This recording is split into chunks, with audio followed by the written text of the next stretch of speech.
सिद्धिविनायक मूर्ति की जय।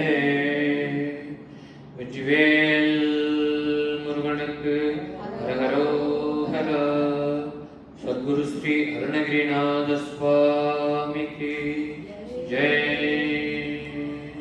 இன்னைக்கு கந்தர் அனுபூதியில 14வது பாடலிருந்து ஆரம்பிக்கிறோம். இந்த பாட்டுக்கு நம்ம அர்த்தம் தெரிஞ்சுக்கணும்னாக்கா, இந்த பரம்பொருள்னா என்ன, இந்த புவனம் பேரண்டம்னா என்ன, நாம என்ன, நமக்குள்ள என்ன எந்த விதமான ஒரு உறவு இருக்கு, இப்படி நம்ம எல்லாம் சம்பந்தப்பட்டிருக்கோம் அப்படின்னு தெரிஞ்சுட்டு இந்த பாட்டுக்குள்ள வந்தா நமக்கு இன்னும் நல்லா புரியும். அதாவது நிர்குண பரபிரம்மம், பரம்பொருள், பரமாத்மா, the supreme consciousness, the supreme being, the supreme Brahman, இப்படி பல மொழிகளில் பலவாறாக அழைக்கப்படுகின்ற அந்த ஒன்றே சத்தியமான அந்த பரம்பொருள். அந்த பரம்பொருள் தான் சத்தியம். அந்த ஒன்றே சத்தியமான அந்த பரம்பொருளுக்கு என்றும் இருப்பு இருந்தது, என்றும் இருப்பு இருக்கிறது, என்றும் இருப்பு இருக்க போகிறது. அப்படின்னாக்கா இது காலத்தை கடந்தது, கால வரையறைக்கு உட்பட்டது அல்ல. அதே மாதிரி எங்கேயும் அதற்கு இருப்பு உண்டு. இருப்புனாக்கா எக்ஸிஸ்டன்ஸ். எங்கேனா எல்லா இடத்துலையும், எங்கும்னா எல்லா இடத்துலையும், எப்பொழுதும் அப்படின்னாக்கா எந்த காலத்திலும், எப்பொழுதும் அதற்கு இருப்பு இருந்தது, எப்பொழுதும் இருப்பு இருக்கிறது, எப்பொழுதும் இருப்பு இருக்கும். முக்காலத்திலும் அது இடைவெளி விடாமல் இருக்கக்கூடிய வஸ்து அது ஒன்றே. நமக்கெல்லாம் தெரியும், காலத்துக்கு வரையறைக்கு கட்டுப்பட்டவர்கள். பரம்பொருள் ஒன்றே கால வரையறைக்கு கட்டுப்படாது, எங்கும் எப்பொழுதும் நிறைந்து இருக்கக்கூடிய ஒரு வஸ்து. இப்போ இந்த பரம்பொருள் ஒரு சமயம்னாக்கா டைம் இன்ஃபினிட்டி. இன்ஃபினிட்டி தான். இந்த பிரபஞ்சம் படைக்கப்பட்டு இவ்வளவு பில்லியன் எல்லாம் சொல்லிட்டு இருந்தா சயின்டிஸ்ட். அப்புறம் பில்லியன்ஸ் ஆச்சு, அப்புறம் பில்லியன்ஸ் இன்க்ரீஸ் ஆகிட்டே போறது. இல்லை இன்னும் அதுக்கு முன்னாடி அவ பாட்டி சொல்லிட்டு இருக்கட்டும். ஆனா உண்மையில டைம் இன்ஃபினிட்டி முன்னாடி, ஏன்னா யாருக்கும் தெரியாது எப்ப இந்த கோணம் தோன்றிட்டது. அந்த அதுக்கு முன்பாகவும் பரம்பொருள் இருக்கிறது, இருந்தது.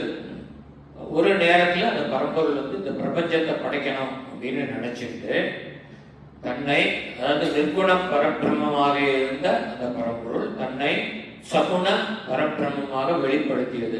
நிர்குணம்னா குணங்கள் அற்ற, சத்துவம் ரஜஸ் தமஸ் முக்குணங்கள் நிறைந்தவர்கள் நாம். இந்த கோணம் முழுவதும் முக்குணங்கள் நிறைந்தது. ஆனால் நிர்குண பரபிரமம் எந்த குணங்களும் இல்லாத, உருவம் இல்லாத ஒரு சுப்ரீம் கான்சியஸ்னஸ், அறிவு, சிறந்த அறிவு இருந்தது. ஆனால் வேற எதுவுமே கிடையாது, உருவம் கிடையாது, எண்ணங்கள் கிடையாது, எதுவும் கிடையாது. அப்படிப்பட்ட நிர்குண பரபிரமம் இந்த குணங்கள், மூன்று குணங்களால் நிறைந்த இந்த ஜகத்தை படைக்க வேண்டும் என்பதற்காக தன்னை சகுண பரபிரமமாக வெளிப்படுத்தியது. அப்ப அந்த சகுண பரபிரமம் முதலில் மாயையை சிருஷ்டித்தது. நிறைய வரும் தேரி, நம்ம சனாதன தர்மத்தில் இருக்கிற ஜெனசிஸ் தியரி மாதிரி வேற எங்கேயுமே கிடையாது. அவ்வளோ அற்புதமா, அவ்வளோ எலாபரேட்டா, ஒரு ஆம்பிகுட்டி, ஒரு சந்தேகமே இல்லாத அளவுக்கு நல்லா விளக்கி இருக்கு. அந்த டீட்டெயில்ஸ் போக வேண்டாம், டைம் கிடையாது. அதாவது பிரகிருதி, புருஷன், இரண்ய கர்ப்பன், மாயா, இதெல்லாம் வரும். இதெல்லாம் ரிலேட்டட், எப்படி ஒன்று கொண்டு ரிலேட்டட், இதுலேருந்து எப்படி இந்த பிரபஞ்சம் தோன்றினது அப்படின்னு சொல்லி இந்த தேரியெல்லாம் இருக்கு. நம்ம இப்போ மாயா மாத்திரம் எடுத்துக்கலாம். சகுண பரபிரம்மம் தன்னிலிருந்து மாயா என்ற மாயையை உருவாக்கியது. அந்த மாயையின் பிரதிபலிப்பாக, அந்த மாயையின் வடிவமாக இந்த பிரபஞ்சம் படைக்கப்பட்டது. இந்த இவ்வளவு பெரிய அண்ட சராசரங்கள், வாஸ்ட் யூனிவர்ஸ் இது மாயையின் பிரதிபிம்பம். அப்படின்னு என்ன அர்த்தம்னாக்கா, இந்த பரம்பொருள் ஒன்றே இருப்பு உள்ளது, எக்ஸிஸ்டன்ஸ் அது ஒன்றுக்கு தான் இருக்கு. நம்ம கண்ணால் பார்க்கக்கூடிய, உணரக்கூடிய இந்த பெரிய பிரபஞ்சம் இருப்பு இல்லாதது. இது நம்ம முதல்ல சயின்டிஸ்ட்லாம் ஒத்துட்டு இருக்கல. மாடர்ன் சயின்டிஸ்ட் அது எப்படி இவ்வளவு நல்லா தெரியுது, இது எப்படி இல்லைன்னு இப்போ ஒத்துட்டு இருக்கா. இப்போ சொல்றா இந்த யூனிவர்ஸ் இஸ் நான் எக்ஸிஸ்டன்ட், இது இல்லை, இருக்கிற மாதிரி நமக்கு தோன்றது பிரமை அப்படின்னு சொல்றாங்க. அதாவது இறைவனுடைய பிரதிபலிப்பு தான் இந்த பிரபஞ்சம். இந்த பிரபஞ்சம் உண்மையில் இல்லை. இப்போ இதை நம்ம புரிஞ்சுக்கணும்னா ஒரு உதாரணம் சொல்றேன். இப்போ நான் இருக்கேன், நான்னாக்கா என்னோட நான் சொன்னா அதை என்னோட ஆன்மாவை குறிக்கும். அந்த ஆன்மாவுக்கு உருவம் கிடையாது. நான் இப்ப சொல்றது இந்த உடம்பை சொல்றேன். நான் இந்த உடம்பை தூக்கி கொண்டு போய் எடுத்துக்கொண்டு போய் ஒரு பெரிய ஆளுவையா கண்ணாடி முன்னாடி நிற்கிறேன். அப்படி அந்த வேர்ட்ஸ்ல கேர்ஃபுல்லா இருக்கும். நான் போய் கண்ணாடி முன்னாடி நிற்கிறேன், இந்த உடம்பை தூக்கிட்டு போய் நிற்கிறேன். அது உடம்புக்கு தான் பிரதிபிம்பம் இருக்கும், எனக்கு பிரதிபிம்பம் கிடையாது. என்னுடைய ஆன்மாவுக்கு கண்ணாடியில பிரதிபிம்பம் தெரியாது. எதெல்லாம் உண்மையான இருப்போ அதை நாம் ஐம்புலன்களால் உணர முடிவதில்லை இல்லையா? பரம்பொருள்ங்கிறது அது ஒண்ணுதான் உண்மை, அதை நம்மளால உணர முடியல. இதெல்லாம் மாயா பிம்பம், இதை உணர முடியாது. அதுக்குதான் பேரு மாயைன்னு பேரு, அதுக்குதான் அஞ்ஞானம்னு பேரு. இந்த அஞ்ஞானத்தை நம்ம ஞானத்தினால வெல்ல வேண்டும். இப்ப நான் ஒரு கண்ணாடி முன்னாடி போய் நிற்கிறேன். முன்னாக்க என்ன தெரியுது? இதே மாதிரி ஒண்ணு தெரியறது. அப்ப முதல்ல இப்ப நமக்கு தெரியும், நம்ம இத்தனை வருஷம் குழந்தையா இருந்து வளர்ந்து இப்ப நமக்கு இவ்வளவு அக்யூமுலேட்டட் இன்ஃபர்மேஷன் இருக்கிறதுனால நமக்கு தெரியாது உண்மை இல்லை. இப்போ ஒரு சின்ன குழந்தை, ஒரு மாசம் குழந்தைக்கு மேல கண்ணாடி கட்ட இருக்கு நினைச்சுட்டு கட்டு என்னோ அந்த ஒரு குழந்தை இருக்குன்னு. ஏன்னா அப்ப அதுக்கு அனுபவம் கிடையாது. அனுபவத்தினால உணரணும். மற்றபடிக்கு அது பார்த்தா அது நம்ம மாதிரியே உண்மையான உருவம் அங்க இருக்கிற மாதிரி தெரியும். இப்ப நான் என்ன கில்லிங்க எனக்கு வலிக்கிறது, கண்ணாடியில் இருக்கிற அந்த உருவத்துக்கு இல்லைன்னா அது ஒன்றும் வலியும் கிடையாது, ஒன்றும் கிடையாது. ஏனென்றால் இப்போ நம்மளுடைய ஆர்குமெண்ட், இந்த ஆர்குமெண்ட்டுக்காக நான் ஒரு இருப்பு உள்ளவன், எக்ஸிஸ்டன்ட், நான் உண்மையிலே இருப்பு இல்லாதவன். ஏன்னா இந்த பிரபஞ்சமே இந்த பரம்பொருளின் பிரதிபிம்பம், அதற்கு இருப்பு இல்லைன்னு பார்த்தோம். இந்த பிரபஞ்சத்தின் ஒரு அங்கம் தான் நான், நீங்கள் அனைவரும். இந்த உலகமே ஒரு பிரபஞ்சத்தின் அங்கம், அதற்கு இருப்பு கிடையாது. எனவே எனக்கு என்னுடைய உடம்புக்கும் இருப்பு கிடையாது. ஆனா இந்த ஆர்குமெண்ட்டுக்காக என்னோட உடம்பு இருப்பு அப்படின்னு நினைச்சுட்டாக்கா, என்னுடைய உடம்பினுடைய பிரதிபிம்பம் ஆகிய அந்த கண்ணாடியில் தோன்றும் உருவம் ஒரு இருப்பு இல்லாதது. உடம்பு இருப்பு உள்ளது, அந்த பிரதிபிம்பம் இருப்பு இல்லாதது. புரியுது இல்லையா? அதுக்கு இல்லைன்னா அது வலிக்காது, கத்தாது, மூஞ்சி சின்னக்காது. இதே மீறி நீங்க எக்ஸ்ட்ராபுலேட் பண்ணாக்கா இந்த பரம்பொருள், நான் தான் பரம்பொருள். எனக்கு நான் கண்ணாடி முன்னாடி இருக்கிறவன் பரம்பொருள் ஏதோ ஒன்றுக்கு முன்னாடி தன்னை ரிஃப்ளெக்ட் செய்தது. பரம்பொருளினுடைய ரிஃப்ளெக்ஷன் தான் இந்த யூனிவர்ஸ், இந்த அண்ட சராசரங்கள் அப்படின்னு பார்த்தோம். அப்போ அந்த பரம்பொருள் இருப்பு உள்ளது. அதனுடைய பிரதிபிம்பம் எப்படி என்னுடைய பிரதிபிம்பம் கண்ணாடியில் வரும் பிரதிபிம்பம் உண்மை இருப்பு இல்லாததோ அது மாதிரி இந்த பரம்பொருளின் பிரதிபிம்பமாகிய இந்த அண்ட சராசரங்கள், இந்த ஜெகத் என்னும் இந்த கோணம் இருப்பு இல்லாதது. புரியுது இல்லையா? இதான் ஆதிசங்கரர் ரொம்ப அழகா தட்சிணாமூர்த்தி ஸ்லோகத்துல சொல்றார். விஸ்வம் தர்ப்பண திருஷ்யமான நகரி. உங்களுக்கு தெரிஞ்சிருக்க, படிச்சிருக்க. விஸ்வம் தர்ப்பண திருஷ்யமான நகரிங்கிறார். இதே தேதி நம்ம சொன்னதுதான் சொல்றாங்க, வேற மாதிரி சொல்றாங்க. விஸ்வம், விஸ்வம்னாக்க இந்த உலக கோணம், இந்த அண்ட சராசரங்கள், யூனிவர்ஸ். தர்ப்பணம்னாக்க கண்ணாடி, திருஷ்யமான தெரியக்கூடிய. என்ன சொல்றாங்க? இந்த விஸ்வம் இருக்கு, இது கண்ணாடியில் தெரியக்கூடிய பிரதிபிம்பம். நம்ம அதானே பார்த்தோம், அந்த தெரிய தானே, அதுதான் அவர் சொல்றாரு. ஆனா எதனுடைய பிரதிபிம்பம்னு சொல்ல. பெரிய மகான்கள் அவ்வளவு விளக்கமா சொல்ல மாட்டாங்க. நம்ம அதை புரிஞ்சுக்கணும், நம்ம என்ன சொல்றாங்க. பரம்பொருளின் பிரதிபிம்பங்கிறது சொல்லாமல் விட்டது. ஆனா அதுதான் உண்மையா. ஏன்னா இந்த உலகமே இல்லைனாக்கா அப்ப எது இருக்குனாக்கா இந்த பரம்பொருள் ஒன்றுதான். இதை படைத்த பரம்பொருள் ஒன்றுதான் உண்மையான இருப்பு. அது தன்னுடைய பிரதிபிம்பமாக இந்த கோணத்தை படைத்தது. இந்த பிரதிபிம்பத்திற்கு இருப்பு கிடையாது, இந்த பரம்பொருளுக்கு இருப்பு உண்டு. இப்படி இந்த மாயை இந்த பிரபஞ்சத்தை தொடங்கியது. நாம் அதில் ஒரு அங்கம். நாம் மாயைக்கு உட்பட்டவர்கள். இப்போ இந்த மாயை என்ன பண்றோம்னா நம்ம மேல எப்பொழுதுமே அது நம் மீது ஆட்சி செலுத்தி கொண்டிருக்கிறது. எப்படி ஆட்சி செலுத்துறதுனாக்கா, அந்த மாயைக்கு துணையாக இருப்பவர்கள், நம் மீது மாயை ஆட்சி செல்வதற்கு துணையாக இருப்பவர்கள் நம்முடனே இருக்கும் 5 சதிகாரர்கள். அருணகிரிநாதர் சதிகாரர்னே ஒரு பாட்டில் எழுதியிருக்காங்க. என்ன சொல்லிக்காருன்னாக்கா சொல்றாரு, மெய் வாய் விழி நாசி செவி இந்த ஐம்புலன்கள் தான் மாயை நம் மீது ஆட்சி செலுத்துவதற்கு துணை புரிகின்றன. ஏன்னாக்கா இந்த ஐம்புலன்களால் அறியக்கூடிய விஷயங்கள் இந்த பிரபஞ்சம். ஆனால் இந்த ஐம்புலன்களால் அறிய முடியாதது இந்த பிரபஞ்சத்தை படைத்த அந்த பரம்பொருள், அந்த ஈஸ்வரன். ஆனால் நம்ம இந்த ஐம்புலன்களால் எதை அறிய முடியுமோ அதே நாம் உண்மை என்று நம்புகிறோம். கரெக்ட் தானே? அறிய முடியாதது யாராவது சொன்னாலும் நம்ம நம்ப மாட்டோம், அது உண்மை இல்லை, என்ன கற்பனை அப்படின்னு சொல்லி நம்புவோம். இதுதான் அஞ்ஞானம் பேர். ஏன்னா நம்ம ஐம்புலன்களால் அறியக்கூடிய இந்த பிரபஞ்சம் உண்மை அல்ல, ஆனா அதை நம்ம உண்மைன்னு நினைச்சிட்டு இருக்கோம். ஐம்புலன்களால் அறிய முடியாத இந்த பரம்பொருள் உண்மை, அதை உண்மை இல்லை என்று நாம் நினைத்துக் கொண்டிருக்கிறோம். இது அஞ்ஞானம். இந்த அஞ்ஞானத்தை நமக்கு உண்டாக்குவதற்கு துணை புரிபவை இந்த ஐம்புலன்கள். இந்த ஐம்புலன்கள் நம்ம அஞ்ஞானத்துல இருத்தி எது உண்மைன்னு தெரிய வைக்காததுனால நமக்கு என்ன ஆகுதுனாக்கா, இந்த ஐம்புலன்களை நம்ம இந்த உலகத்து மேல செலுத்துறோம். செலுத்தி ஒவ்வொன்றும் ஒவ்வொரு பொருளையும் நம்ம உணர்கிறோம். இந்த ஐம்புலன்கள் வெறும் ஜடம், அதுக்கு எதையும் அனுபவிக்க தெரியாது. அதுக்கு எது இந்த ருசிகளை அனுபவிக்கிறதுனாக்கா மனம் தான் அனுபவிக்கிறது. மனம் என்ன சொல்லும்?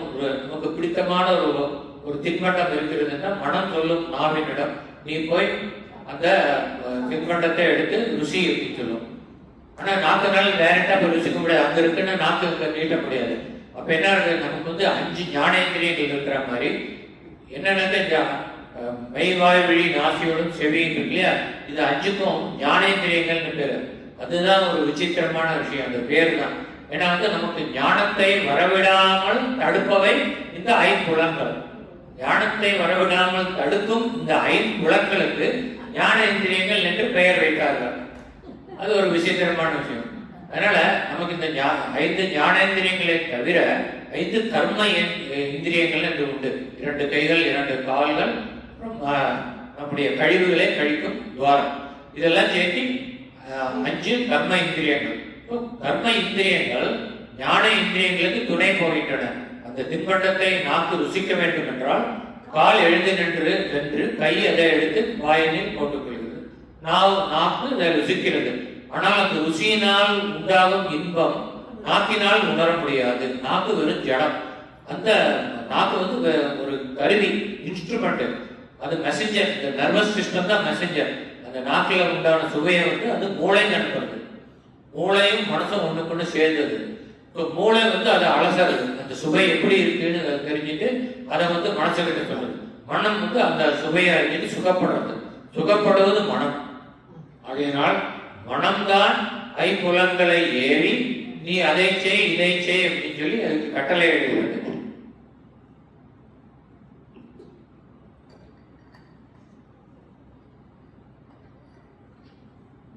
அதனால ஐம்புலன்கள் மனதினுடைய அடிமைகள். மனம் என்ன சொல்றதோ அதை செய்யும். ஒரு நல்ல சுகந்த வாசனை இருக்குன்னா அதை போய் நீ புகழ்ந்து பாருன்னு மனசு சொல்லும். புகழ்ந்து பார்க்கறது அதே மாதிரி எல்லாத்தையும் சொல்லலாம். தொடுவதற்கு ஒரு சுகத்தை தரக்கூடிய ஒரு சுவை தொட சொல்லும் மனது. நமது மெய், கை, கால் அதை தொடும். அந்த மாதிரிலாம் ஐம்புலன்களுக்கு நம்ம அந்த மாதிரி சொல்லிட்டு போகலாம். புலன்கள் அந்த மனது ஏவிய அந்த ஏவலை செய்கின்றன. மனம் அதனால் உண்டாகும் சுக துக்கங்களை அனுபவிக்கும். சுகம் மட்டும் இல்லை, இந்த ஐம்புலன்கள் சேகரிக்கக்கூடிய வஸ்துக்களின் சுவைகள் சுகமாகவும் இருக்கும், துக்கமாகவும் இருக்கும். சுக துக்கங்கள் மனதை பாதிக்கும், இந்த ஐம்புலன்களை பாதிக்காது. அதனால இப்போ நமக்கு சுகத்தை கொடுக்கக்கூடிய வஸ்துக்கள் என்னென்னு நமக்கு அனுபவத்துல தெரியும். அதனால மனசு அந்த வஸ்துக்களை நீ அனுபவிக்க வேண்டும் என்று ஐம்புலன்கள் சொல்லும் போது மனது ஆசைப்படுகிறது. எதுக்கு? தனக்கு எது இன்பத்தை தரக்கூடியதோ அவற்றை அனுபவிக்க மனது ஆசைப்படுகிறது. அந்த ஆசையை ஐம்புலன்கள் மூலமாக அது நிறைவேற்றிக் கொள்கிறது. அதுதான் சொல்றார், மெய் வாய் விழி நாசியோடும் செவியா ஐவாய் வழி செல்லும் அவாவின. அவான ஆசை. இந்த ஐம்புலன்கள் வழியாக நமக்கு 5 வாயிலுக்கு 5 துவாரங்கள். ஆனா இந்த ஐம்புலன்கள் சேர்ந்து மொத்தம் 7 துவாரங்கள் இருக்கு. 2 கண்ணு, 2 மூக்கு, 2 காது, 1 வாய், சேர்த்தா 7 துவாரங்கள் இருக்கு. ஆனா வந்து 5 புலன்கள்னால 5 வாய்ன்னு சொல்றது இருக்கு. அப்படி பார்த்தா நமக்கு இந்த மெய்ங்கிற அந்த இதுல வந்து கோடிக்கணக்கான துவாரங்கள் இருக்கு, ரோம துவாரங்கள். ஆனா அதெல்லாம் சேர்த்து ஒரு வாயின்னு தான் எடுத்துக்கிறோம். தொட்டுணர்வுங்கிறது ஒரு உணர்வாக தான் எடுத்துக்கிறோம். அதனால இந்த ஐவாய் வழி செல்லும் அவாவினையே ஒளிவாய் ஒளிவாய் ஏன் ஒழிக்க சொல்றார்? ஐம்புலன்கள் வழியாக நமக்கு மனம் ஆசைப்படும் வஸ்துக்களை நாம் உணர்ந்து மூளைக்கு அனுப்பி அது மனம் சந்தோஷப்படுகிறது. இதை நாம் ஒழிக்க வேண்டும்ங்கிற. ஏன் ஒழிக்க வேண்டும் சொல்றாருனாக்கா, இந்த ஆசையின் காரணமாக நாம் சில வினைகளை ஆற்றுகிறோம். அந்த வினையை நம்ம எப்படி ஆற்றுறோம்? அந்த ஆசையை நிறைவேற்றுறதுக்காக வந்து ஆற்றுகிறோம். ஆசையின் பொருட்டு ஆற்றும் வினைகள் காமிய வினைகள். ஆசைக்கு காமம் அப்படின்னு ஒரு வார்த்தை உண்டு. அதனால காமிய வினைகள், காமிய கர்மங்கள் அப்படின்னு சொல்லுவோம். பகவத்கீதையில இருந்தா காமிய கர்மா அப்படிங்கிறோம். அந்த காமிய கர்மங்களை நாம் செய்வதன் காரணமாக, அதாவது பலன் கருதி ஒரு காரியத்தை செய்தால் அது காமிய கர்மம். பலன் கருதி அந்த காரியத்தை நாம் செய்வதன் காரணமாக அந்த பலனை அனுபவிக்கும் பொருட்டு நாம் மீண்டும் ஒரு பிறவி எடுக்க வேண்டி இருக்கிறது. அதனால் இந்த பிறவி வந்துட்டே இருக்கு, ஓயாமல் வந்து கொண்டே இருக்கிறது. கோடானு கோடி பிறவி எடுத்திருக்கோம். இந்த பிறவி ஒழியாதான் ஒழிய முடியும். எப்பொழுது ஒழியும் என்றால், ஐவாய் வழி செல்லும் அவாவை நீ ஒழித்தால் பிறவி ஒழியும். ஆசையின் காரணமாக பிறவி ஏற்படுகிறது. ஆனா இந்த கட்டளையை எதுக்கு கொடுக்குறாருன்னா, இந்த ஐம்புலங்களுக்கு கட்டளை கொடுக்கலன்னா, ஐம்புலங்கள் ஜடம், மனசுக்கு கொடுக்குறாரு. ஏன்னா மனசுதான் ஆசைப்படுறது. அது இந்த தனது ஏவலர்களாகிய இந்த ஐம்புலங்களுக்கு கட்டளை எழுகிறது. இது என்ன விசேஷம்னா, முதல்ல நம்முடைய மனசுக்கு அடிமைகளா இந்த ஐம்புலங்கள் இருக்கு. கொஞ்ச நாள் கழிச்சு நம்முடைய மனசு இந்த ஐம்புலங்களுக்கு அடிமையாயிடுது. இந்த ஐம்புலங்கள் வழியா நுகரக்கூடிய இன்பங்களுக்கு மனசு அடிமையாயிடுது. மனசால கட்டுப்படுத்திக்க முடியல, தன்னை அப்படி அடிமைக்கான முடியல. அதனால இப்படி நாம் இந்த ஆசைகளை ஒழித்தால் நமக்கு உய்வு உண்டாகும். உய்வுனா என்ன? பிறப்பு இறப்பெனும் சாகரத்திலிருந்து விடுபட முடியும். ஏன்னா துக்கத்திலேயே பெரிய துக்கம் இந்த பிறப்பு இறப்பு இந்த பிணி, பிறவி பிணிதான். இந்த பிணியிலிருந்து நாம் உய்ய வேண்டும் என்றால் அதற்கு மார்க்கம் இந்த ஐவாய் வழி செல்லும் அவாவினை ஒழித்திட வேண்டும். ஒளிவாய் ஒளிவாய்னு இருக்குதுன்னு சொல்றாங்கன்னா, கண்டிப்பாக நீ ஒழிக்க வேண்டும் அப்படின்னு எம்பசைஸ் பண்ணி பார்க்கிறோம். சரி, இவர் சொல்லிடுறார், நீ ஆசையை ஒழின்னு. நம்ம கேட்ப, நீ சுகமா சொல்லிட்டப்பா அருணகிரி நாடகம், என்னால் முடியலையாக்கா அதுக்கு மார்க்கமும் சொல்லிக் கொடுக்குறாங்க. அவெல்லாம் மகான்கள் இது பண்ணுன்னு சொல்லாம இதை எப்படி பண்ணணும்னு சொல்லிக் கொடுப்பாங்க. முதல் வரியில சொல்றாங்க, கைவாய் கதிர்வேல் முருகன் கழல் பெற்று அதன் மூலமாக நீ உய்ய வேண்டும். என்ன அர்த்தம் பார்த்தாக்கா, கழல்னாக்கா வீரர்கள், வீர ஆண்கள், வீர ஆடவர்கள் தமது பாதங்களில் இந்த கணுக்கால் மேல் அணியக்கூடிய ஒரு ஆபரணம். எப்படி பெண்கள் இந்த கணுக்கால் மேல கொலுசு அணிகிறாரோ, அது மாதிரி வீர ஆண்கள் காலில் அணியக்கூடிய கடல், அதற்கு வீரக்கழல்னே பேரு. வீரர்கள் தான் அதை அணிய வேண்டும், மற்றவர்கள் அணியக்கூடாது, கோழைகள் அணியக்கூடாது. இப்பொழுது வீரர்கள் கடல் அணிய வேண்டும் என்றால், நமக்கு தெரிந்து மிக பெரும் வீரன், அனைத்து வீரர்களுக்கும் வீரனாக இருக்கும் முருகப்பெருமான். அவனை மிஞ்சிய வீரன் எவரும் இல்லை. எனவே முருகப்பெருமான் அந்த கழல் அணிவதில் முற்றிலும் தகுதி பெற்றவர். அப்படிப்பட்ட முருகப்பெருமான் தனது காலில் அணிந்த கழலை பெற்றுனாக்கா முருகனை நம்ம தரிசனம் பண்ணிட்டு, முருகா அவனோட கழலை கொஞ்சம் கழட்டி கூட எனக்கு வேணும் அப்படின்னு கேட்கறதில்ல. இறைவனுக்கு நாம் மலர்களாலும் ஆபரணங்களாலும் அழகு செய்து அவனது மூர்த்தியை நாம் அழகாக பார்க்க வேண்டிய, அவனது ஆபரணங்களை நாம் திருடக்கூடாது. இந்த திருட்டு நடக்கிறதுக்கு எத்தனை இடத்துல, அது வேற சமாச்சாரம். ஆனா நம்ம கழல் பெற்றுன்னா என்ன அர்த்தம்னா, இந்த கழல் அப்படிங்கிற வார்த்தை இங்க ஆகு பெயரா வருது. கழல்கள் இந்த ஆபரணத்தை குறிக்கல. அதாவது நம்ம ஏற்கனவே பார்த்தோம், ஊரே சிரிக்குது அப்படின்னாக்கா அது இட ஆகு பெயர். ஒரு இடத்தின் பெயர் அந்த இடத்தை குறிக்காமல் அந்த இடத்தில் உள்ள வஸ்துக்களாகிய மக்களை குறிக்கிறது. இதுக்கு ரிவர்ஸ் தான் பொருள் ஆகு பெயர். அது ஒரு பொருளின் பெயர், அது இடத்தின் பெயர் பொருளை குறிக்கிறது. ஒரு பொருளின் பெயர் அந்த பொருளை குறிக்காமல் அந்த பொருள் இருக்கும் இடத்தை குறிப்பது, அது பொருளாக பேர். இப்போ இந்த இடாக பேருக்கு ஜஸ்ட் ரிவர்ஸ் பொருளாக பேர். இப்போ கழல் அப்படிங்கிறது ஒரு பொருள். அந்த பொருள் வந்து இந்த கழலை குறிக்காமல் அந்த கழல் இருக்கும் இடமான முருகனின் திருவடியை குறிக்கிறது. இப்போ கழல் பெற்றுனா முருகனின் திருவடியை அடைந்து, பஞ்சமென அடைந்து, சரண் அடைந்து, பற்றி கொண்டு. இப்ப பாருங்க, இல்ல இப்போ வந்து இதுல பார்த்தீங்கன்னா பற்று அவானா பற்று, பற்றை ஒழிப்பதற்கு, பற்று விடுவதற்கு பற்றற்றானாகிய முருகனுடைய பற்றை பற்ற வேண்டும். நம்ம ஏற்கனவே அந்த பார்த்த அந்த திருக்குறள் திரும்ப திரும்ப வரும், அற்புதமான திருக்குறள் இருக்கு. பற்றுக பற்றுற்றான் பற்றை அப்பற்றை பற்றுக பற்று விடற்கு. இது வரைக்கும் ஒரு 10-15 தடவை அந்த வந்து பல பாடல்களுக்கு அந்த அந்த திருக்குறளை எடுத்துக்காட்டா பார்த்துக்கோன்னா அவ்வளவு அற்புதமான திருக்குறள் அது. பற்றற்றவனாகிய இறைவனுடைய பற்றினை திருவடியினை பற்றி கொண்டால் மட்டுமே நமது பற்றுக்கள் அற்று போகும். அவன் மீது மட்டுமே பற்று உண்டாகும். மற்ற உலக பற்றுகள் அனைத்தும் அற்று போகும். அதைத்தான் இந்த பாட்டிலே சொல்லியிருந்தால், அவாவை ஒழிக்க வேண்டும் என்றால், உலக பற்றுகளை ஒழிக்க வேண்டும் என்றால் பற்றற்றானாகிய முருகப்பெருமானின் பற்றினை பற்ற வேண்டும். பெற்றுனா பற்ற வேண்டும். அது எப்படி சொல்றாரு? முருகனை எப்படி டிஸ்கிரைப் பண்றோம்னா, கைவாய் கதிர்வேல் முருகன். அதாவது கதிர்னாக்கா ஒளி வீசக்கூடிய, சூரியனுக்கு வந்து கதிரவன் பேர் இருக்குன்னா பிரகாசமா ஒளி வீசக்கூடியவனால கதிரவன் பேர். கதிர்வேல்னா வேல்ல தக தக தகான்னு அப்படி பிரகாசமா ஒளி வீசும். அந்த ஒளி வீசக்கூடிய வேலாயுதத்தினை கையிலே வாய்க்க பெற்ற முருகப்பெருமான். கை வாய்னாக்க கையிலே வாய்க்க பெற்ற முருகப்பெருமான். ஏன் இப்படி முருகப்பெருமானை எவ்வளவு விதத்துல வந்து நம்ம வந்து வர்ணிக்கலாம்? எதுக்காக இப்படி வர்ணிக்கிறாருன்னா, இந்த முருகன் கிட்ட இங்க வந்து நம்ம எதுக்காக அவனுடைய திருவடியை பற்றுகிறோம் என்றால், நாம் உண்மை எது பொய் எது என்று தெரியாமல் பொய்யான இந்த உலக இன்பங்களின் மீது ஆசை வைத்து நமது வாழ்வை வீணடித்துக் கொண்டிருக்கிறோம். அதன் காரணமாக மீண்டும் மீண்டும் பிறவை எடுத்துக் கொண்டிருக்கிறோம். இதிலிருந்து நாம் விடுதலை அடைய வேண்டும் என்றால் நமக்கு என்ன தேவை? ஞானம் தேவை. என்ன ஞானம்? எது உண்மை எது பொய்? இந்த உலகியல் வஸ்துக்கள் அனைத்தும் பொய். பரம்பொருள் கண்ணுக்கு தெரியாத ஐம்புலங்களால் உணர முடியாத அந்த பரம்பொருள் ஒன்றே மெய் என்ற ஞானம் நமக்கு வந்துவிட்டால் இந்த உலக வஸ்துக்களின் மீது உள்ள பற்று தானாக அற்று போய்விடும். அப்படிங்கிறதுனால நமக்கு ஞானம் வேண்டுகிறோம்.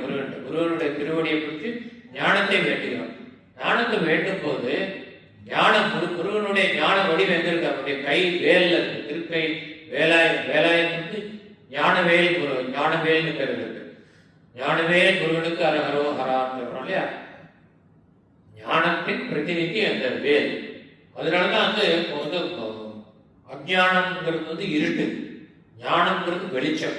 அதனாலதான் நம்ம வந்து தமசோமா ஜோதிர்கமயன்னு சொல்றோம். அஜ்ஞானம் என்னும் இருட்டை எனக்கு வேண்டாம், என்னை ஞானம் என்னும் வெளிச்சத்திற்கு கொண்டு போ அப்படின்னு நமக்கு வேண்டிக்கிறது தினசரி பிரேயர்ல. அதனால நம்முடைய அஞ்ஞானத்தினால் நம்ம இருளில் கொண்டிருக்கிறோம். நமக்கு ஞானம் வேண்டும் என்றால் கதிர்வேல் வேண்டும். பிரகாசமாக ஒளி வீசக்கூடிய அந்த வேல் வந்து நமது அந்த வேலிலிருந்து வரக்கூடிய வெளிச்சம் நமது அஞ்ஞானமாக இருட்டை போக்கிவிடும். அதனால இந்த முருகனுடைய கடல் பற்றினாலே உடனே வேல் நாம் எதற்காக பற்றுகிறோம் என்று தெரிந்து முருகன் நமக்கு அருள் புரிவதற்கு முன்பாகவே வேல் விரைந்து வந்து நமக்கு அருள் புரிந்துவிடும் அப்படின்னு இதுக்கு அர்த்தம்.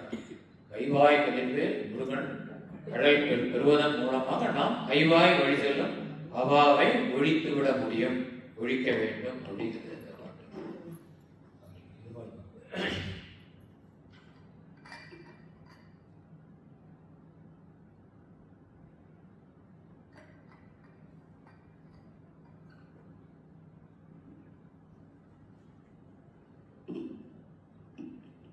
அடுத்த பாடல் இருக்கலாம்.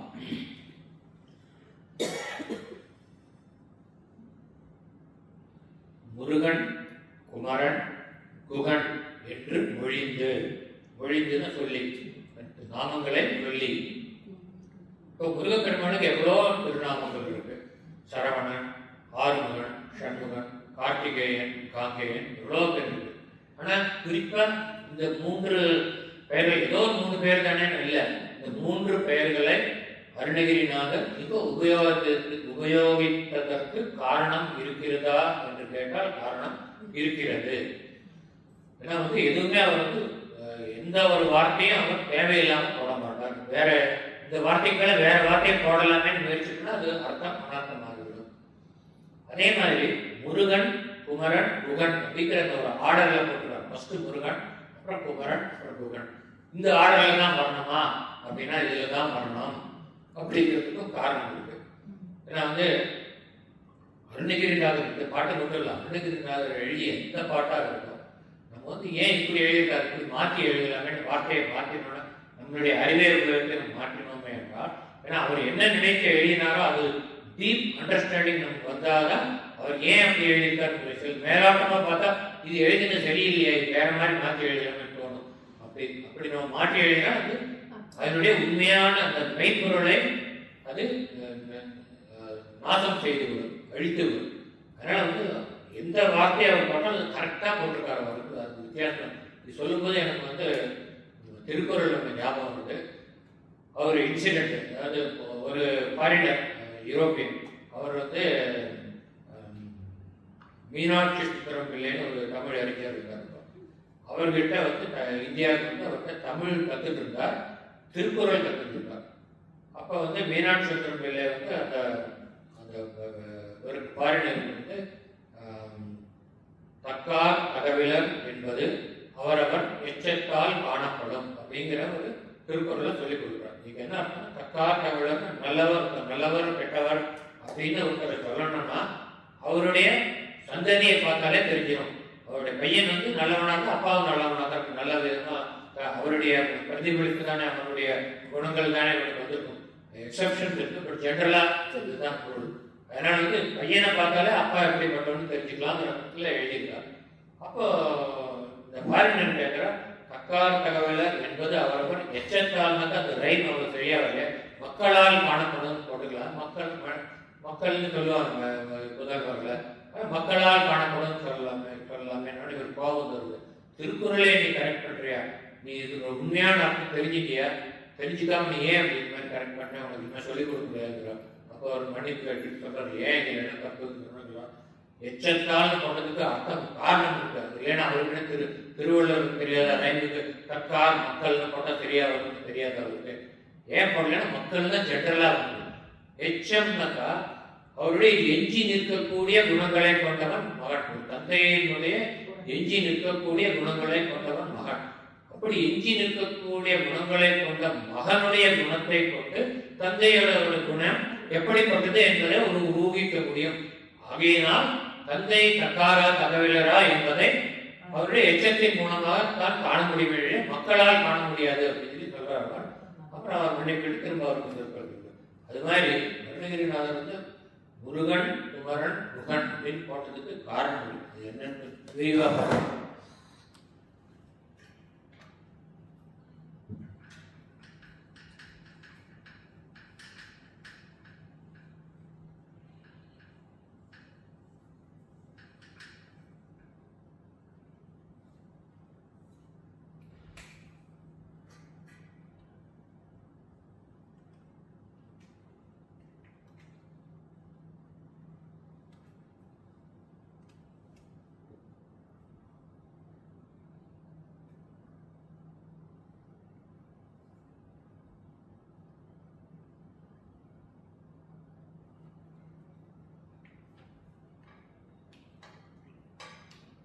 முருகன் அப்படின்னாக்கா அழகன் அப்படின்னு அர்த்தம்.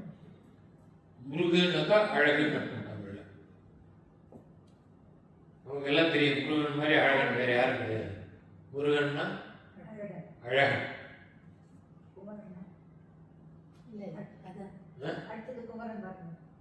இல்ல குமரன் இல்ல, முருகனுக்கே முருகன் அப்படின்னாக்கா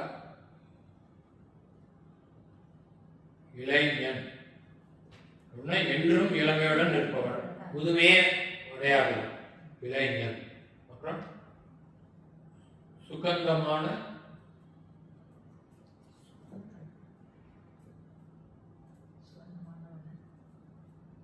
திவ்ய தேகத்தை உடையவன், திவ்ய தேகம்.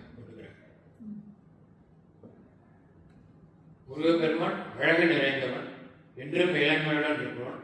அவனுடைய உடலிலிருந்து எப்பொழுதும் ஒரு நறுமணம் சுகந்தம் வீசக்கூடியது. அடுத்த வந்து தெய்வீகத்தன்மை உடையவன்.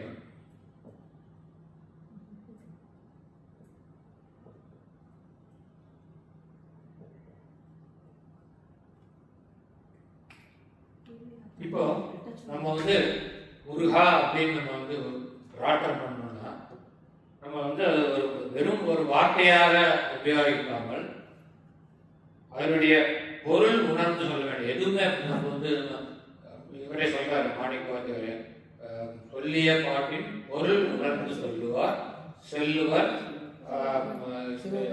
சிவபுரத்தில் உள்ளார் சிவனடி கீழ் பல்லோரும் ஏற்க பணிந்து.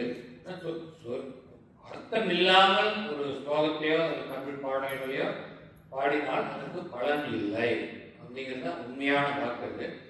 ஏன்னாக்கா அந்த அர்த்தம் உள்ள போனாதான் அதை என்ன விஷயம், அதை என்ன சொல்லி கொடுத்தோமோ அது பண்ணி நம்ம செயல்படுவோம். இல்லைன்னா எப்படி எப்படி ரேட்லிங் சின்ன குழந்தைகள்லாம் மனப்பாடம் பண்ணி இந்த இதை நர்சரியில் நம்ம ஒப்பிக்குமே, அது மாதிரி நம்ம ஒப்பிச்சுட்டு போயிட்டு இருக்கோம். தனியாக ஸ்லோகங்களை போயிட்டு இருக்கோம்.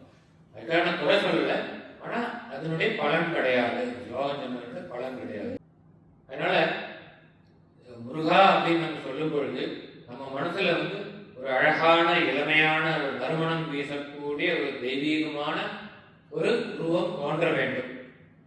தோன்றினால் அப்பொழுது என்ன ஆகுனாக்கா அந்த ஒரு அற்புதமான உருவம் வரும்பொழுது யாராலுமே அது மேலே ஈடுபாடு கொள்ளாமல் இருக்க முடியாது. ஏன்னா வந்து முருகனுடைய பார்த்தாலே அப்படியே பார்த்துட்டே இருக்கணும்னு தோன்றது. அத்தனை அழகு. அதனால அழகோட இளமை சேர்ந்து தெய்வீக தன்மையும் நறுமணமும் சேர்ந்தால் நமக்கு ஈடுபாடு உண்டாகும். அதனால பெருமண முருகான்னாக்கா நமக்கு ஈடுபாடு உண்டாகும். அதனுடைய பொருள் உணர்ந்து முருகான்னு சொன்னால் ஒரு ஈடுபாடு உண்டாகும். முதல்ல நமக்கு வந்து பக்தி வரணும்னாக்கா ஒரு இறைவன் மேல பக்தி உண்டாகுனாக்கா முதல்ல ஈடுபாடு உண்டாகும். அப்போதான் அது பக்தியாக பரிணமிக்கும். இப்போ அதுக்காக முருகன் சொல்லி ஆரம்பிக்கிறார். முதல் ஸ்டெப் வந்து பக்தி வரணும். அடுத்தது குமரன் அப்படிங்கிறார். குமரன் அப்படிங்கிற வார்த்தை வந்து குமாரன் அப்படிங்கிற வார்த்தையோட தெரிவு. குமாரன் தான் ஒரு பேரு, குமரன் தெரிஞ்சு வந்திருக்குது. குமாரன் அப்படிங்கிறதுக்கு நம்ம அர்த்தம் பார்க்கணும்னாக்கா மாறன் அப்படிங்கிற வார்த்தைக்கு அர்த்தம் பார்க்கணும். மாறன் அப்படின்னா யாருன்னு தெரியும் உங்களுக்கு? மன்மதன். குமாரன்னா முருக கடவுள். இப்போ மாறன் வந்து எதற்கு பெயர் பண்ணணும்? அழகுக்கு பெயர் பண்ணணும். மாறன் வந்து அழகன். கூ அப்படிங்கிற வார்த்தை வந்து ஒரு ஒற்றை எழுத்து வார்த்தை. இதற்கு என்ன அர்த்தம்னா பல மடங்கு அதிகப்படின்னு அர்த்தம். இப்போ மாறனை விட பல மடங்கு அழகு. இப்போ வந்து பல மடங்குன்னு பல கோடி மடங்கு சொல்லுது. இப்போ மாறன் வந்து அழகன், அவனை விட பல கோடி மடங்கு முருகன் அழகன்றதுக்கு காரணம் என்னன்னாக்கா மாறனுடைய அழகு வந்து மாய அழகு. அதுக்கு என்ன காரணம்னு பார்த்தா நம்ம முதல் பாட்டில் பார்த்த மாதிரி இந்த பரம்பொருள் ஒண்ணுதான் மெய் இருக்கு, உண்மையான இருக்கு. மற்ற இந்த பிரபஞ்சம் முழுவதும் அதனுடைய பிரதிபலிப்பு. அதற்கு மெய்யான இருப்பு இல்லை. இப்போ இந்த மாறன்கிற மன்மதன் யாரு? இந்த தேவலோகத்தில் இருக்கக்கூடிய ஒரு தேவன் இல்லையா? இப்போ தேவலோகங்கிறது என்ன? இந்த பிரபஞ்சத்துல அடக்கம். புரிஞ்சது? பூலோகம் மாதிரி தேவலோகம் ஒன்று இருக்கு. இப்போ இந்த அத்தனை உலகங்களும் அத்தனை கேலக்சிஸ் அவ்வளவு பெரிய இந்த அண்டம் முழுவதும் சேர்த்து இறைவனுடைய பிரதிபலிப்பு அப்படின்னு பார்த்தோம். அப்போ இந்த தேவலோகமும் இறைவனுடைய பிரதிபலிப்பு. அதில் உள்ள தேவர்கள் அனைவரும் இறைவனுடைய பிரதிபலிப்பு அப்படின்னா அவனுக்கு உண்மையான இருப்பு கிடையாது. இப்போ நமக்கு எப்படி உண்மையான இருப்பு இல்லையோ அது மாதிரி தேவர்களுக்கும் அவனுக்கு உண்மையான இருப்பு இல்லாததனால் அவனுடைய அழகு மாயமான அழகு, மாயினால் உண்டான அழகு. ஆனால் குமாரன் இறைவன், அவனுக்கு உண்மையான இருப்பு உண்டு. ஆகையினால் அவனுடைய அழகு தூய அழகு, தூய்மையான அழகு. இப்போ மாறனுடைய மாய அழகு வந்து நம்ம மனசுல என்னத்தை உண்டாக்கும்? மயக்கத்தை உண்டாக்கும். அவன் வந்து பஞ்சபானங்கள் அந்த மலர்கணைகளை நம்ம மேல் போட்டோம்னா நம்முடைய 5 இயந்திரியங்களும் முடுக்கி விடப்படும். மன்மதன் கையில எதுக்காக 5 மலர்கணைகள் வச்சுருக்கான்னா நம்ம மேல அந்த 5 மலர்கணைகளை வெய்யும் பொழுது அந்த 5 இந்திரியங்களும் அவாவில் ஈடுபடும், ஆசைகளில் ஈடுபடும். அந்த அந்த 5 இந்திரியங்கள் மூலமாக நமது மனது ஆசையில் ஈடுபடும். நம்மை ஆசையில் மூழ்கடிக்க, அதுதான் காமன் அப்படின்னு சொல்றோம். நம்ம வந்து காமத்தில் மூழ்கடிப்பதற்காக தோன்றியவன் இந்த மன்மதன். அவன் வந்து இந்த மாய அழகு வந்து நமக்கு நம்முடைய 5 இந்திரியங்கள் மூலமாக நமது மனதிற்கு ஆசையை உண்டாக்குபவை. ஆகையினால் அவை ஆசையின் காரணமாக உண்டாகும் மயக்கத்தை தோற்றுவிப்பவை. அதனால மாறன் வந்து மயக்கத்தை தோற்றுவிப்பவன், மயக்கத்தை தருபவன். குமாரன் என்ன பண்ணுவார்னாக்கா, அவர் நமக்கு ஞானம் வழங்குவது. போன பாட்டினுடைய கண்டினியூஷன் அது. போன பாட்டில் முருகன் கடல் பற்றி நாம் ஞானம் அடைந்தோம் என்றால் இந்த மயக்கத்தை தீர்ப்பான். ஞானம் வந்து என்ன அர்த்தம்? மயக்கம்லாம் போயிடும். இந்த 5 புலன்கள் மூலமாக உண்டாகக்கூடிய ஆசைகள் அற்று போய்விடும். அதனால மயக்கத்தை தெளிவித்து ஞானம் அருள்பவன். இவன் மயக்கத்தை உண்டாகிறோம், அதை வந்து தெளிவிச்சு ஞானத்தை கொடுக்கிறது முருகப்பெருமான். இந்த மயக்கத்தின் காரணமாக நமக்கு என்ன உண்டாகுதுனாக்கா அவகாமம் உண்டாகிறது. அவகாமம்னாக்கா இந்த உலகியல் காமங்கள். அவகாமத்தை தருபவன் குமாரன் என்ன பண்ணுவானா, இந்த அவகாமத்தை நீக்கி ஞானத்தின் மூலமா அவகாமத்தை நீக்கி சிவகாமத்தை அருள்பவன். குமாரக்கடவுள் குமரப்பெருமான் நமக்கு சிவகாமத்தை அருள்வதன் மூலமாக நமக்கு பரம்பொருள் மீது லயிப்பு வந்து அதன் மூலமாக நாம் ஞானம் அடைந்து நாம் இந்த பிறவை பெருங்கடலை தாண்டுகிறோம் அப்படிங்கிறது அர்த்தம். அதனால குமாரா அப்படின்னு நம்ம சொல்லும் பொழுது இத்தனையும் நம்ம மனசில் வரணும். கேட்கலாம், இவ்வளவு மனசில் வரமாட்டு. ஆனால் இதனுடைய சாரத்தை மட்டும் மனதில் வாங்கிக் கொள்ள வேண்டும். முருகான்னு சொல்லும்போது ஒரு அழகான உருவம், இளைஞனான உருவத்தை ஈஸியாக கற்பனை பண்ணுது. குமரா அப்படின்னு சொல்லும் பொழுது நமக்கு ஞானம் உண்டாகிறது. குமரன் நமக்கு ஞானத்தை தந்து முக்தியை தருபவன் அப்படின்னு நினைச்சுட்டா போறோம். இதெல்லாம் அதனுடைய விளக்கங்கள். இந்த விளக்கம்லாம் அப்ப நம்ம மனசுல ஓடாது. வேகமா சொல்லும் பொழுது குமரா அப்படின்னு அது ஸ்டெப் பை ஸ்டெப். முதல்ல வந்து நமக்கு முருகன் மேலே ஈடுபாடு உண்டாகுது. குமரான்னு சொல்லும் பொழுது நம்முடைய மாயைகள் அற்று போய் ஞானம் உண்டாகி நமக்கு சிவகாமம் உண்டாகி அதன் மூலமாக நாம் மோட்சத்தை அடைவதற்கான தகுதியை பெறுகிறோம். அடுத்தது என்ன சொல்றாருன்னா குகன் அப்படின்னு சொல்றாரு. குகன் அப்படின்னா என்ன சொன்னா, நம்முடைய ஹிருதய குகையில் வாசம் செய்பவன் அப்படின்னு அர்த்தம். அதாவது நம்ம குகா அப்படின்னு சொல்லும் பொழுது அவன் புதிதாக எங்கிருந்தோ வந்து நமது ஹிருதய குகையில் போய் அமர்ந்து கொள்வதில்லை. ஏனென்றால் நாம் பிறக்கும் பொழுதே நம்முள் அந்த ஆன்மாவுடன் தான் பிறக்கிறோம். அந்த ஆன்மா பரம்பொருள் தான். அதனால வந்து முருகப்பெருமான் எப்பொழுதும் நமது ஹிருதய குகையில் வசிக்கிறான். ஆனால் மாயையின் காரணமாக அவன் நம்முள் இருப்பதை நாம் உணர்வதில்லை. இப்போ நம்ம யாருக்காவது சொல்லி வந்து இப்போ இந்த மாதிரி பிரச்சனைகள் நம்ம கேட்கும்போது நமக்கு தோன்றுது நமக்குள்ள ஆன்மா இருக்கு, பரம்பொருள் பார்க்குது. ஒரு 1 மணி நேரம் கழிஞ்சு நம்ம வேற ஏதாவது ஒரு வேலையில் ஈடுபட்டோம்னா நமக்கு இந்த உடம்பு தான் பிரதானமாக தெரியும், வேற எதுவுமே தெரியாது. அந்த உள்ள இருக்கிற பரம்பொருளை நம்ம ஐடென்டிஃபை பண்றது இல்லை. அதனால குஹா அப்படின்னு சொன்னாக்கா முருகன் நம்முள்ளே அவன் இருப்பதை நமக்கு உணர்த்துகிறான், காட்டி அருள்கிறான். ஏன்னா வந்து குமரான் சொல்லும்போது அவன் வந்து நமக்கு ஞானத்தை கொடுக்கிறான். அந்த ஞானம் வந்த பிறகு கூட நம்மால் நம்முள்ளே அவன் இருப்பதை உணர்ந்து கொள்ள முடிவதில்லை. குஹான்னு சொல்லும் பொழுது நான் உனக்குள்ளதாப்பா இருக்கேன் அப்படின்னு சொல்லி அவன் காமிக்கிறான். எப்படி இருக்கேன், எந்த விதத்தில் உங்களுள்ளே இருக்கிறேன்னு காண்பித்து அருள்கிறான். அதனால வந்து இந்த மூன்று நாமங்களை இதே வரிசையில் சொன்னால் அது ப்ரொக்ரெசிவா போறதுன்னு சொல்லுவாங்க. எடுத்தெடுப்புல நம்ம டைரக்டா பிஹெச்டி பண்றதில்லை, எல்கேஜியில் சேர்ந்து கொஞ்சம் கொஞ்சம் போற மாதிரி முதல்ல முருகன் மேல் ஈடுபாடு வந்து அப்புறம் அவனுடைய திருவுடையை பெற்று அதன் மூலமாக ஞானத்தை அடைந்து பிறகு அவனே நம்முள் இருப்பதை நம்மால் காண முடிகிறது, உணர முடிகிறது. அதுதான் வந்து துரியாதீத நிலை. நமக்குள்ள வந்து இறைவன் இருப்பதை உணர்வதுதான் துரியாதீதம் அல்லது வந்து சமாதி நிலைன்னு சொல்லுவது. அஷ்டாங்க யோகத்துல சமாதி நிலை கடைசியாக நமக்குள்ள இறைவன் இருக்கிறது உணர்ந்துட்டோம்னா அதுதான் சமாதி நிலை. அப்புறம் அதுலேருந்து நம்ம வந்து இந்த உலகை பற்றி திரும்பவே மாட்டோம், நமக்கு அது பற்றுகள் அற்று போய்விடும். அதனால முருகன், குமரன், குகன் என்று மொழிந்து உருவம். இது மாதிரி இந்த வார்த்தைகளை சொல்லும்போது இதனுடைய பொருளை உணர்ந்து சொன்னால் நமக்கு மனம் தானாக அவன் மீது லயித்து மனம் அப்படியே நெகிழ்ந்து போய்விடும். முருகன் மீது உருகி நெகிழ்ந்து விடும். உருகும் செயல் தந்து அப்படியாக நான் உனது இந்த திருநாமங்களை இவ்வாறு உரைத்து எனது மனம் நெகிழும்படியான செயலை நீ தந்து அந்த உணர்வை என்று நீ எனக்கு அருள்வாய் என்கிறார். உணர்வு என்று அருள்வாய். முருகன் குமரன் முகன் என்று மொழிந்து உருகும் செயல் தந்து உணர்வு என்று அருள்வாய். எப்ப நீ கொடுக்க போறா? அவர் கேட்கல. அவருக்கு எப்போ வந்தாச்சு இந்த அனுபவம்? நமக்காக நீ கேட்கல. மற்ற உன்னுடைய அடியவர்கள் எத்தனையோ இருக்கா, உங்களுக்கு வந்து உன் மீது மனம் வந்து உன்னை நினைத்தால் உருக வேண்டும். அதற்காக இந்த முருகா குமரா குகான்னு நம்ம சொல்லி அவ வந்து மனசு மீது உருகும்படியான அந்த செயலை நீ எப்படி தருவாய் அப்படின்னு கேட்கிறார்.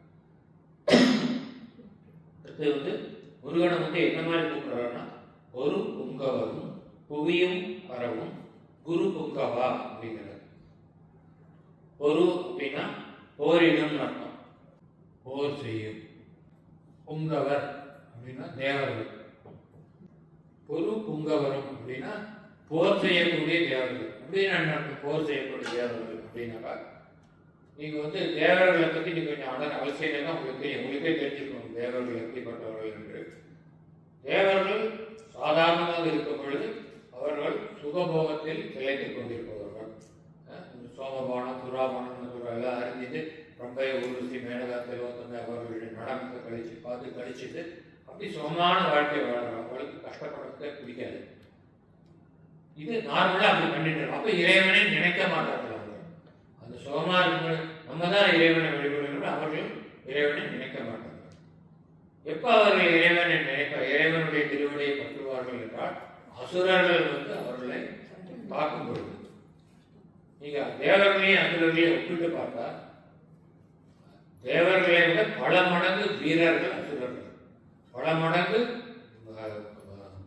உடல் பலம் கொண்டவர்கள் அசுரர்கள், பல மடங்கு வரம் பெற்றவர்கள் அசுரர்கள். அசுரர்கள் வந்து ஹார்ட் ஒர்க்கிங். அதாவது நீங்க எவ்வளவு படிச்சிருக்க அசுரர்கள் வந்து எப்படி வந்து அவ்வளோ பெரிய வரம் இவ்வளவு பலம் அவளுக்கு எப்படி கிடைச்சதுனாக்கா ஆயிரக்கணக்கான வருஷம் தவம் பண்ணுவான். உடம்ப வருத்திட்டு கையை வெட்டி அக்னியில் போடுவான், கழுத்தை வெட்டி போடுவான் அக்னியில். அந்த மாதிரி தவம் பண்ணக்கூடியவர்கள் அசுரர்கள். அதனால அவர்களுக்கு வந்து என்ன கேட்ட வார்த்தையும் கொடுத்துருவாங்க. அது நித்தியத்துவங்கிற வார்த்தை தவிர மீது எல்லா வார்த்தையும் கொடுத்துருவாங்க. வேற அவர் பொதுவாக வந்து பிரம்மாவை குறித்து தவம் பண்ணுவான், இல்லை சிவனை குறித்து தவம் பண்ணுவான். மகாவிஷ்ணுவை குறித்து தவம் பண்ண மாட்டார். மகாவிஷ்ணு கொடுக்க மாட்டார்னு தெரியும். மகாவிஷ்ணு எப்பவுமே தேவர்களை ப்ரொடெக்ட் பண்ணிட்டு இருக்கிறவர். அசுரர்களுக்கு வர அதனால அவர் வந்து மகாவிஷ்ணுவையும் எதிரியாக கருதியவர்கள் அசுரர்கள். தேவர்கள் நிச்சயமாக எதிரியவர்கள். ஸோ அசுரர்கள் வரம் பெற்று வந்து இந்த தேவர்களுடன் யுத்தம் செய்ய வந்தால் இவர்கள் அந்த தேவேந்திரனும் மற்ற தேவர்களும் அவர்களுக்கு தேவர்களை வந்து விட்டுக் கொடுப்பதற்கு அவருக்கு மனமே கிடையாது. சுகபோகத்தில் இருந்து கொண்டே இருக்காங்க. அதனால யுத்தம் பண்ணி காப்பாற்றி பார்ப்பா முடியாது அவரால். அப்புறம் கடைசியில் வந்து சரணாகதி அடைவார். அது வரைக்கும் இறைவனை நினைக்க மாட்டார். அப்புறம் வந்து ஓம் நம சிவாய பிரபு எங்களை காப்பாற்றணும்னு வந்து இது பண்ணுவான். பெரிய எத்தனை எல்லா அசுரர்களை வந்து சிவபெருமானத்தின் அசுரர்கள் அழிச்சிருக்கார், மகாவிஷ்ணு அழிச்சிருக்காரு, முரண்கிற அசுரர்கள் அழிச்சிருக்கார். அம்பாள் அழிச்ச அசுரர்களுக்கு எண்ணிக்கையே கிடையாது. சுப்பாடு சுப்பாடு பட்டாசுரம் இந்த தேவி மகாத்மியை படித்தவர்களுக்கெல்லாம் தெரியும். அது வரிசையா ஒவ்வொரு சாப்டரே ஒவ்வொரு அசுர வதத்தை பற்றி ஒரு சாப்டர் இருக்கும். பட்டாசுர வதம்னு ஒரு இது இருக்கும், சுப்பாடு சுப்ப வதம்னு ஒரு சாப்டர் இருக்கும், ரத்த பீஜாசுரன் அவனுடைய வதம் இருக்கும். நிறைய அசுரர்களை அழித்தவர்கள் நம்பிக்கை. தேவர்கள் மீது கருணை கொண்டவர்கள். இறைவன் தேவன் மீது தேவர்கள் மீது கருணை கொண்டவர்கள். ஏன்னா தேவர்கள் வந்து சாத்விக குணம் கொண்டவர்கள், சோம்பேறிகள். அதாவது எப்பொழுதும் வந்து சுகபோகத்தில் ஈடுபட்டவர்கள், அதே சமயம் சாத்விக குணம் கொண்டவர்கள். அந்த தேவர்களுடைய இருப்பு அவசியம். ஏனென்றால் தேவர்கள் தான் பூமியை தாங்குகிறார்கள். வருணன் இல்லைன்னா பூமியில மழை கிடையாது, சூரியன் இல்லைன்னா எதுவுமே பயிர் வச்ச எதுவும் கிடையாது. அதனால தேவர்கள் மூலமாக உலகம் செழிக்கிறது. அதனால உலகம் செழிக்க வேண்டும் என்பதற்காக இறைவன் தேவர்களுக்கு அருள் புரிகிறான். எப்படி அருள் புரிந்தாலும் சரி, ஒவ்வொரு தடையும் வந்து அசுரர்களால் அழியப்படுவார்னா அது சரிப்படாதுன்னு சொல்லிட்டு அவர்களுக்கு அமுதத்தை மகாவிஷ்ணு வந்து வஞ்சகம் செய்து அசுரர்களை வஞ்சித்து தேவர்களுக்கு அமுதத்தை வழங்கினார். அது நமக்கு தெரியும். அமுதத்தை அருந்தியதனால் இவர்களுக்கு அழிவு கிடையாது. இவர் மரணம் எய்த மாட்டார்கள். ஆனால் யுத்தத்தில் தோற்று விடுவார்கள். தோற்று போய் சூரபத்மனுக்கு சூரபத்மன், அந்த சிங்கமகாசரன், அந்த தாரகாசரன், இந்த அசுரர்களிடம் தோற்று சிறைப்பட்டு இருக்கிறார்கள். ஆயிரக்கணக்கான வருஷம் சூரபத்மன் தேவலோகத்தை ஆட்சி புரிகிறான். தேவர்களே அடிமையாக. அதனால முருகப்பெருமான் அசுரர்களை வென்று தேவேந்திரனை மறுபடியும் ஆட்சி பீடத்தில் அமர்த்தி வைக்கிறார். அதனால தேவர்கள் தங்களுக்கு துன்பம் வரும்பொழுது இறைவனை சரணடைந்து நீங்கள் தான் எங்களை காப்பாற்ற வேண்டும் போவார். மற்ற நேரத்தில் இறைவனை மறந்து விடுவார்கள். அதனால பொறுப்புங்கவரும் புவியும் நடந்து வருவார்கள். புவியினக்கா பூமின்னு அர்த்தம். இது இட ஆகு பெயர். ஊரே சிரிக்குதுன்னு பார்த்தோம்லே அது மாதிரி இட ஆகு பெயர். புவியினக்கா பூமியை பிரிக்காமல் பூமியில் உள்ள மனிதர்களை பிரிக்கும். அப்படின்னாக்கா தேவர்களும் மனிதர்களும் பரமும்னாக்கா போற்றும் வழிபடும் அந்த மாதிரி அர்த்தம். ஒரு முருகப்பெருமானை தேவர்களும் மனிதர்களும் வழிபடுகிறார்கள் அப்படின்னு சொல்லுவாங்க. ஒரு புங்கவரும் புவியும். இது என்ன வித்தியாசம்னா இப்ப நான் சொன்னதுதான். அதாவது தேவர்கள் இறைவனை வழிபடுவது ஒரு சுயநலத்திற்காக, தாங்கள் காப்பாற்றப்பட வேண்டும், தேவலோகம் காப்பாற்றப்பட வேண்டும் என்பதற்காக வழிபடுவார்கள். பூலோகவாசிகள் நம்முடைய பக்தி தேவர்களுடைய பக்தியை விட ஆயிரக்கணக்கான மடங்கு அதிகப்படியானது, சிறந்தது, சிறப்பானது. ஏன்னா நம்ம எந்த எதிர்பார்ப்பும் இல்லாம. ஆனால் இப்போ அது கொஞ்சம் மோசமா போச்சு. கலியுகத்தில் எதிர்பார்ப்போட காம்பிட்டு போய் நின்னாக்கா, எனக்கு அந்த லாட்ரி டிக்கெட் வாங்கியிருக்கேன், எனக்கு எப்படியாவது அதுக்கு நீ ஒரு 10 கோடி ரூபாய் பரிசு கொடுக்கணும்னு தான் வேண்டிக்கிறேன். இல்லை என்னோட பிள்ளைக்கு உத்தியோகம் கிடைக்கணும், நல்லா படிச்சிருக்கான், உத்தியோகம் கிடைக்கல, பொண்ணுக்கு நான் ஜாதகம் பார்த்துட்டு இருக்கேன், கல்யாணம் இப்படி தான் வேண்டிக்கிறேன். ஆனால் அவ்வாறு இறைவன் நீங்க மனசில் விஷ் பண்ணிக்கோ, அதெல்லாம் ரைட்டு. இறைவன் முன்னால் நின்று நீங்கள் இந்த மாதிரி கோரிக்கைகளை வைப்பது தவறு. சுயநலத்திற்காக இந்த இறைவன் கேட்கக்கூடிய பெரிய வஸ்து இருக்கு. அதுல சின்ன சின்ன வஸ்துவெல்லாம் ஏன் கேட்கிற? பெருசு கிடைச்சதுன்னா எல்லாமே கிடைச்சிடும். பெருசு என்ன? அவருடைய அருள் திருவடி, அவருடைய திருவடி சரணம், அது கிடைக்க வேணும். அதைத்தான் நம்ம போய் இறைஞர் வழிய எனக்கு இது வேணும், அது வேணும், உனக்கு 10 கோடி ரூபா வேணும், ஒரு பெரிய பங்களா வேணும், இதெல்லாமே கேட்கக்கூடாது. ஆனால் பூமியில் உள்ள மனிதர்கள் இறைவனை பக்திக்காகவே செய்பவர்கள் அப்படிங்கிறது தான் கணக்கு. இவர் தன்னன் சுயநலத்திற்காக செய்பவர்கள் அல்ல. ஆனால் பொறுப்புங்கவர்கள் சுயநலத்திற்காக இறைவனை வழிபடுவார்கள். அதனால் பொறுப்புங்கவரும் புவியும் பரவும் வழிபடும் குரு புங்கவா. புங்கவன்னா தேவன், குரு தேவனே முருகப்பெருமான சொல்றோம். என் குண பஞ்சரனே. கொஞ்சம் நேரம் பரவாயில்லையா? என் குண இது என் குண 3 சுழி, 2 சுழி ஏன் இல்லைன்னு கேட்டாங்க. நீங்க 3 சுழி தான் வரும். அதாவது என்கிற என்னா என்னுடைய, எண்ணாக்கா 8 என்ன எனது,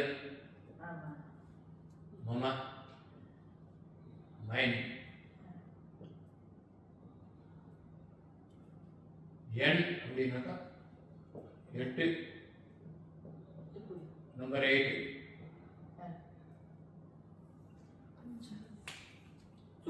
என் குண பஞ்சரணை முருகப்பெருமானது 8 வேறிய குணங்கள் இருப்பதாக கூறுகிறார். அது என்ன 8 குணங்கள்னு பார்க்கலாம். தூய உடம்பு, அது தெய்வீகமான உணவு, இயற்கை உணவு, தன்மய கொள்ளார், பேரருள், ஒற்றுகள் அற்ற நிலை. என் குண பஞ்சரணை அப்படிங்கிறார். 8 குணங்களை உடைய பஞ்சரன்னாக்கா கூண்டில் உள்ள கிளி. முருகனை ஒரு கூண்டு கிளியா இருக்கிறார். ஏன் அப்படி முருகனை போய் கூண்டு கிளியா வரணும்னா, எங்கும் நிறைந்தவர், இந்த அகிலம் முழுவதும் அகிலத்துக்கு அப்பாற்பட்டும் உள்ளவர், அவர் ஒரு கூண்டுக்குள்ள அடைக்கிறியா அப்படின்னு கேட்டாக்கா, நாம் ஒரு கூண்டு கிளி. நம்ம ஒரு கூண்டு இல்லை, 2 கூண்டுக்குள்ள இருக்கணும். அது எப்படின்னாக்கா, நமக்கு வெளியில் தெரியுது ஸ்தூல சரீரம். இந்த ஸ்தூல சரீரம் தான் நம்ம பார்க்கறோம். இதுக்குள்ள நம்ம எங்க இருக்கோம்னா, இதுக்குள்ள ஒரு சூக்ஷ்ம சரீரம் இருக்கு. இது ஒரு கூடு, வெளியில ஒரு கூடு, உள்ளுக்குள்ள ஒரு சின்ன கூடு, கண்ணுக்கு தெரியாத கூடு. இந்த கண்ணுக்கு தெரியாத கூடு சூக்ஷ்ம சரீரம். அந்த சூக்ஷ்ம சரீரத்துக்குள்ள நாமனாக்கா நம்மளுடைய ஆன்மா, அந்த பரம்பொருளின் பிரதிபிம்பமான ஆன்மா. அந்த ஆன்மாவும் மனதும் சேர்ந்து அந்த சூஷ்ம சரீரத்தில் இருக்கு. இப்போ நம்மளுடைய இந்த உடம்பு கீழே விழுந்துருந்தாக்கா, அதாவது இந்த உயிர் பிரிஞ்சு விட்டேன்னு சொல்றாங்க. என்ன பிரிஞ்சு போறதுனாக்கா அந்த அந்த அந்த கூண்டுக்குள்ள இருக்கிற அந்த முதல்ல உள்ள இருக்கிற சின்ன கூண்டு, அந்த ஸ்தூல சரீரம், அந்த ஸ்தூல சரீரம் அதனுள்ளே இருக்கக்கூடிய ஆன்மாவையும் மனதையும் சேர்த்து தன்னுடன் சேர்த்து இந்த உடலில் ஏதோ ஒரு துவாரத்தின் மூலியாக வெளியே இருக்கிறது. அது வெளியே போச்சுன்னா இந்த உடம்பு வெறும் ஜடம் விழுந்துடுறது, அதை வந்து தீக்கிரையாகும். ஸோ அதனால நாம வந்து அத்தனை பேரும் பஞ்சராக கூண்டில் இருக்கக்கூடிய கிளிகள்.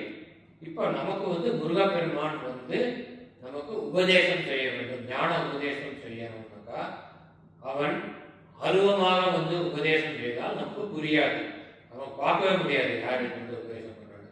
ஸோ நமக்கு உபதேசம் செய்ய வேண்டும் என்றால் நாம் புரிந்து கொள்ளும்படியாக நமக்கு வந்து உபதேசம் செய்ய வேண்டும் என்றால் நம் மாதிரியே அவன் வர வேண்டும். நம் மாதிரி வந்து நம்முடன் பேசினால் நமக்கு அது புரியும்.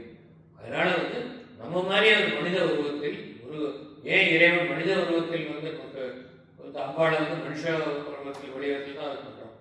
எல்லா இறைவனையும் மனித வடிவத்தில் வடிக்கிறோம். சில வந்து மனிதனும் மிகவும் சேர்ந்த வடிவு, பிள்ளையார் நரசிம்மரெல்லாம். ஏன் மனித வடிவம்னா மனித வடிவத்தில் இருந்தால்தான் நமக்கு புரியும், நமக்கு புரியும். அதனால வந்து பஞ்சரன் அவர் வந்து ஒரு கூண்டில் உள்ள ஒரு கிளியாக, கூண்டில் உள்ள ஒரு ஆன்மாவாக நமக்கு புலப்படுகிறார். நம்ம அப்படி தெரிஞ்சுக்கிறவங்களே அப்படி இல்லை. ஆனால் என் கூட பஞ்சரனாக நமக்கு வந்து உபதேசம் செய்கிறார். எதுக்காக வேண்டி நம்ம வந்து உருவம் செயல்ந்து உணர்வு நமக்கு வரணும் இல்லையா?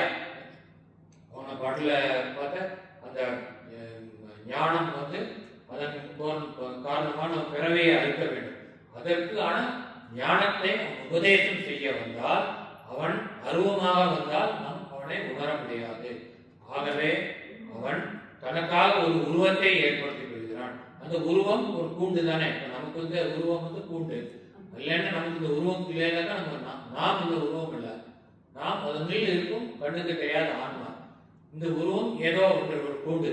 அது மாதிரி ஒரு உருவத்தோடு முருகப்பெருமான் வருகிறான். அப்பொழுதுதான் நமக்கு அவன் மீது ஈர்ப்பு உண்டாகும், அவனை நாம் புரிந்து கொள்ள முடியும். அப்படிங்கிறதுக்காக நமக்காக வேண்டி நம்ம மேல் இருக்க கருணையினால் அவன் கூண்டில் அடைப்பட்ட கிளி போல் நமக்கு வந்து காட்சி தருகிறான் அப்படின்னு கிளியா இருக்கக்கூடிய அருணகிரிநாதர் சொல்றாங்க.